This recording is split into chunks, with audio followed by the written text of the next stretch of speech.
प्यार कह सकते हो आप, प्यार हो जाता है। उसमें इतना इंटरेस्ट नहीं लिया, मैंने कहा हाँ ठीक है होता होगा। फिर नर्सिंग के बारे में ना मैंने काफ़ी रिसर्च वगैरह की, तो मैं hey you all, this is Shalini. आज की वीडियो का हमारा टॉपिक होने वाला है कि मैंने सीएस को एज अ करियर क्यों चूज़ किया। तो इस वीडियो में मैं आपको सारी रियल बातें बताने वाली हूँ कि मैंने सीएस को क्यों चुना, क्यों चूज़ किया। तो स्टार्टिंग करते हैं 12th स्टैंडर्ड से। मैंने 12th 2022 में क्लियर की है एंड आई गॉट 74% ना 12th। बट बचपन से ये था मेरा कि ना मुझे डॉक्टर बनना है, बट ऐसा नहीं हुआ। मैंने कॉमर्स ली थी तो डॉक्टर का तो चलो ठीक है कैंसिल हो गया। बट फिर जब मैं 12th में थी ना, तो जहाँ मैं ट्यूशन पढ़ती थी तो वहाँ पे ना नर्सिंग की कोचिंग प्रोवाइड की जाती थी। फिर नर्सिंग के बारे में ना मैंने काफ़ी रिसर्च वगैरह की, तो मेरा ये था कि चलो ठीक है डॉक्टर नहीं तो नर्सिंग ही कर लेंगे। 12th तक की मैंने ना यही सोच रखा था कि मुझे नर्सिंग करना, दैट्स इट। तो मैंने एज सच कोई कोर्स वगैरह की, दूसरे कोर्स वगैरह की रिसर्च नहीं कर रखी थी। सीए का पता था प्रोफेशनल कोर्स में, बाकी सीएस सीएमए का मुझे ऐसा कुछ नॉलेज नहीं था। ऐसे जब एंड टाइम आया हमारा 12th का, तो फिर सर्कल में फ्रेंड्स वगैरह बैठे थे, वो आपस में, क्योंकि उसमें से ऑलमोस्ट जो थे ना वो सीए करने वाले ही थे। बट मेरी एक फ्रेंड थी, उसने ना सीएस के बारे में मुझे बताया कुछ, तो मैंने उस टाइम इतना इंटरेस्ट नहीं लिया। मैंने कहा हाँ ठीक है होता होगा। फिर जब 12th हमारा कंप्लीट हुआ, ड्यू टू सम रीजंस मैंने नर्सिंग नहीं परस्यू की। मैंने 12th के बाद भी नर्सिंग के बारे में काफ़ी इंक्वायरी की थी इंस्टीट्यूट वगैरह से, अदर इंस्टीट्यूट वगैरह से, पर एंड में कुछ रीजंस थे जिसकी वजह से मैं नर्सिंग नहीं परस्यू कर पाई। फिर मेरे माइंड में आया कि अब क्या करना है, नर्सिंग ऑप्शन था, नर्सिंग तो कैंसिल हो गया। फिर मैंने सोचा चलो CUET दे देते हैं, परसेंटाइल अच्छी आई तो रेगुलर कॉलेज मिल जाएगा। तो मैंने CUET के एग्ज़ाम दिए, बट उसमें भी मेरे ऐसे कुछ खास परसेंटेज नहीं थी, अराउंड 60 थी। बट उसमें कहाँ ही मिलता है कॉलेज रेगुलर। नॉर्थ कैंपस तो, दिल्ली का नॉर्थ कैंपस तो मिलने सा रहा, साउथ शायद आपको फिर भी मिल जाए, बट नॉर्थ का इम्पॉसिबल है। तो फिर मैंने उसको कैंसिल कर दिया, मैंने उसका भी छोड़ दिया कि मैंने प्रेफरेंस फिल नहीं किया। कॉलेज के प्रेफरेंस जो होते हैं आपके रिजल्ट निकलने के बाद फिल करना पड़ता है आपको, तो वो मैंने फिल नहीं किया।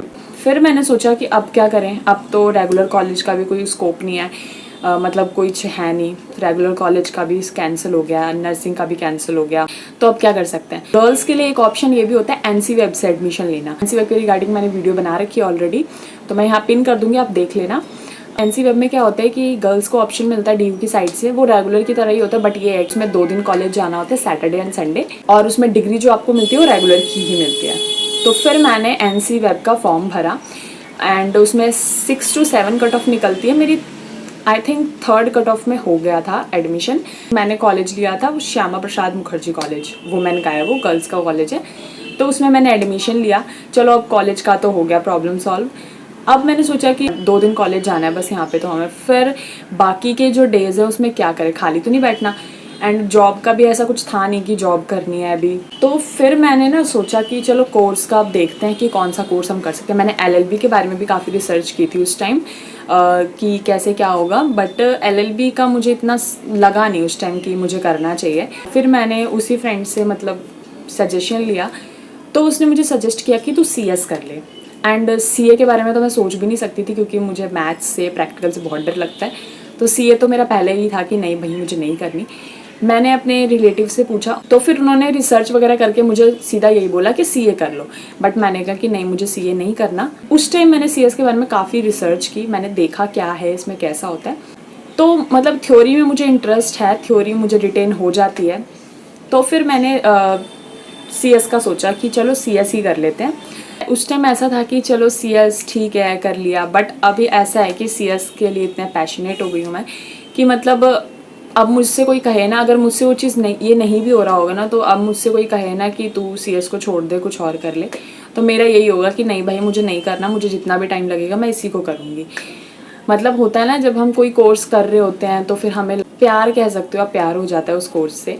मेरी एक फ्रेंड है, उसने भी मेरे साथ ही एडमिशन लिया था CS करने के लिए, तो उसका एग्जीक्यूटिव का मतलब एग्जीक्यूटिव में वो उसका क्लियर नहीं हो रहा था, तो उसने CS को स्किप कर दिया, उसने वहीं छोड़ दिया, CS को नहीं किया। उसने मेरे से भी कहा था, बट मैंने उसको समझाया भी था कि एक तो ये भी देखो ना कि आपने इतने अभी तक पैसे लगा दिए इसमें, अब आप कोई और कोर्स स्टार्टिंग से स्टार्ट कर रहे हो तो उसमें भी तो लगेंगे ना आपके पैसे, आपने इतनी मेहनत की यहाँ तक पहुँचने में, कुछ तो नॉलेज ली होगी ना आपने उसके बारे में, फिर आप कैसे छोड़ सकते हो। बट उसने स्किप कर दिया।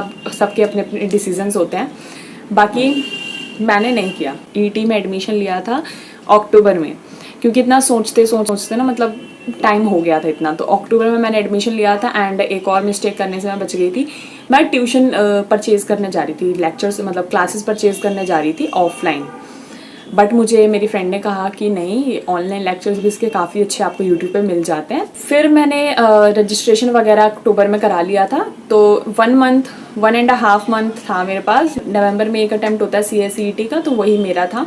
फिर मैंने रजिस्ट्रेशन वगैरह कराई और मैंने तैयारी जो थी CSET की, वो CS कार्ट इंडिया से की थी। मतलब CSET की प्रिपरेशन करते टाइम ना मैंने इतनी मेहनत की थी ना, इतनी मेहनत, जितनी मेहनत उसमें इतनी रिक्वायरमेंट ही नहीं थी उतनी मेहनत की उसमें, बट मैंने उससे ज़्यादा मेहनत की थी उसमें। तो फिर जब CSET का रिज़ल्ट आया था, भाई ये आंसू निकल रहे थे।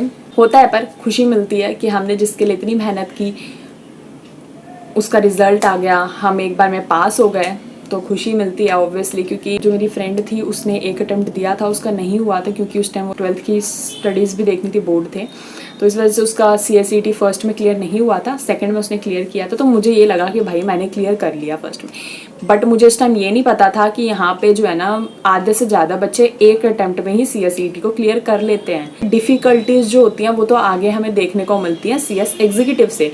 जब CS एग्जीक्यूटिव में एंट्री ली, जब पता चला कि भाई एक्चुअल मेहनत किसे कहते हैं। सो यही रीजंस थे, मैंने CS चूज़ किया। नाउ आई एम हैप्पी कि मैंने ये चूज़ किया CS को एज अ करियर। हम कहते हैं कि CA में स्कोप है, CA में स्कोप है, बट ऐसा नहीं है, CS में भी स्कोप है। यहाँ पे मतलब जब आप स्टडी करोगे ना, तब आपको पता चलेगा कि हर सब्जेक्ट जो है ना वो एक आपको नया स्कोप दिखाता है। ऐसा नहीं स्कोप नहीं है, यहाँ बहुत स्कोप है, बस हमें मेहनत करने की ज़रूरत है।